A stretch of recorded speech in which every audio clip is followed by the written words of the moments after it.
The Nobel Prize in Physics for the year 2020 was awarded to three outstanding astrophysicists: Roger Penrose, an Englishman; Reinhard Genzel, a German; and Andrea Ghez, an American, for their fantastic work on black holes.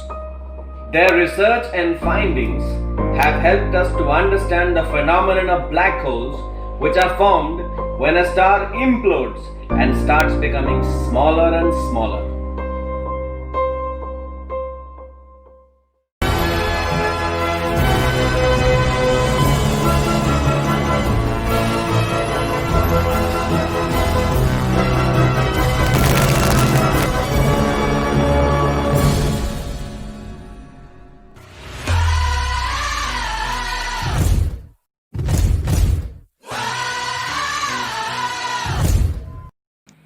Hello and welcome. Today we take you on a short one-way trip into the science and physics of black holes. I am Rajesh Kutty and I welcome you to a new exciting episode of Bite the Bullet. Dr. Roger Penrose is a professor at Oxford University and he won the Nobel Prize for mathematically proving that black hole formation is a natural outcome of Albert Einstein's general theory of relativity. Ironically, Einstein himself did not believe in black holes. Dr. Penrose proved mathematically that if Einstein's general theory of relativity is right, then black holes must exist. Now this sounds like high funda complicated science, isn't it? Let's try and simplify it for you.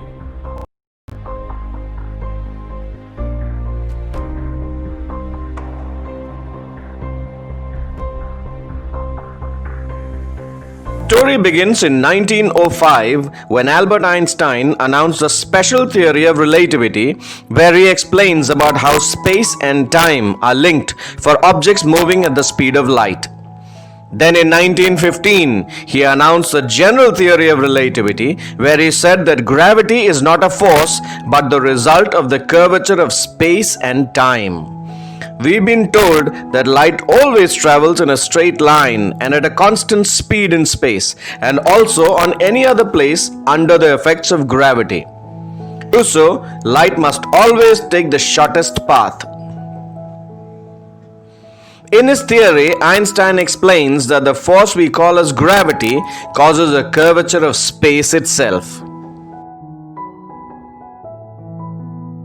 As a result, gravity not only makes planets and other spatial objects follow a curved path, it also causes light to bend due to gravity and follow a curved path throughout the universe, like balls going around a roulette wheel.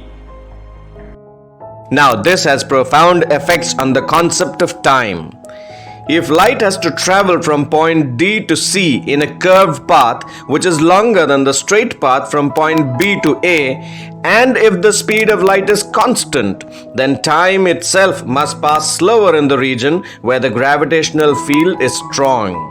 That is how, in the presence of a gravitational field, time is considered to be distorted along with space. So now I think we can better understand Einstein's concept of time and space in the universe. A few months after Einstein's theory of relativity was published, Carl Schwarzschild, a German astronomer, pointed out that cramming too much matter and energy inside too small a space, like when an old star implodes, would cause space-time to collapse into a point of infinite density called singularity, around which forms a black hole. In that place, neither Einstein's equations nor any other physical law would make sense. Though Einstein could not dispute the math behind this assumption, he still did not believe that black holes could exist. He thought that nature would find a way to avoid such a calamity. Then in 1965, a decade after Einstein's death, Dr. Penrose peered into the mathematical heart of a black hole and proved conclusively that black holes must contain singularity, where time and space must end. Black holes emerge from the implosive demise of certain large stars, and it captures everything that enters it. Its gravitational pull is so strong that even light cannot escape it. To predict this, Dr. Penrose introduced the singularity theorem, which basically states that space and time end at a focal point in space. Dr. Penrose's singularity theorem inspired Stephen Hawking to use the same theory and trace our entire ever-expanding universe backwards towards the Big Bang. Dr. Penrose and Stephen Hawking together published the Penrose-Hawking singularity theorem in 1970. It was for this prediction of the existence of black holes that Dr. Penrose was awarded the Nobel Prize for Physics. His groundbreaking work is regarded as the most important contribution to this field since Einstein's general theory of relativity.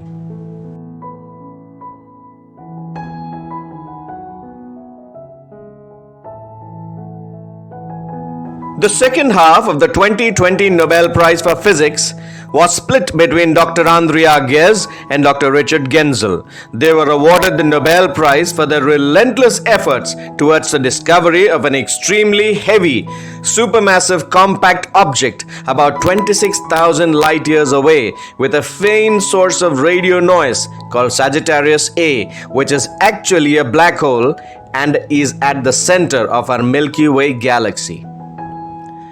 Stretching the limits of technology, they refined new techniques to compensate for distortions caused by the Earth's atmosphere, building unique instruments and committing themselves to long-term research. They discovered that these black holes exert tremendous pull on the jumble of stars, which causes them to rush around it at incredible speeds. They have spent the last few decades tracking stars and dust clouds whizzing around the center of our galaxy with telescopes in Chile and Hawaii, trying to see if that dark, dusty realm does indeed harbor a black hole. Dr. Genzel and Dr. Ghez have shared other honors for their work, including the Crawford Prize in 2012, which is often referred to as the Astronomy Nobel. Today, thanks to their research, astronomers understand and agree that the universe is speckled with such dark monsters in the hearts of most galaxies that are millions and billions of times as massive as the Sun, and the Swedish Academy of Sciences said in its announcement that their pioneering work has given us the most convincing evidence yet of a supermassive black hole at the center of the Milky Way galaxy.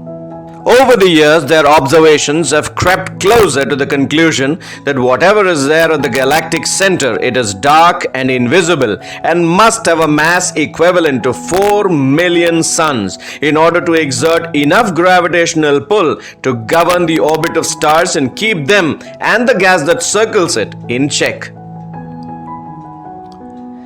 Physicists say that the existence of black holes only remind us that we don't understand what actually goes on inside them and that we don't really understand gravity.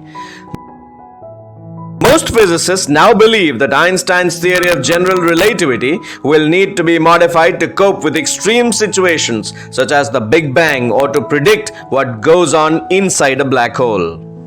With mankind on the verge of stepping out of planet Earth, to visit, understand, and colonize distant and unknown realms of the universe, it is not surprising that the 2020 Nobel Prize for Physics to 3 astrophysicists extends a recent streak of prizes for astronomy and astrophysics. Last year, cosmologist James Peebles split the prize with 2 astronomers, Michael Mayer and Didier Queloz, for work that transformed our ideas about the cosmos. In 2017, the Nobel Committee honored Reinhard, Weiss Thorne Barish for the discovery of gravitational waves from black holes. These are clear indications which point to the fact that mankind has well and truly begun its journey to colonize space. So that's all for today. Till we meet again, remember the stars are watching you.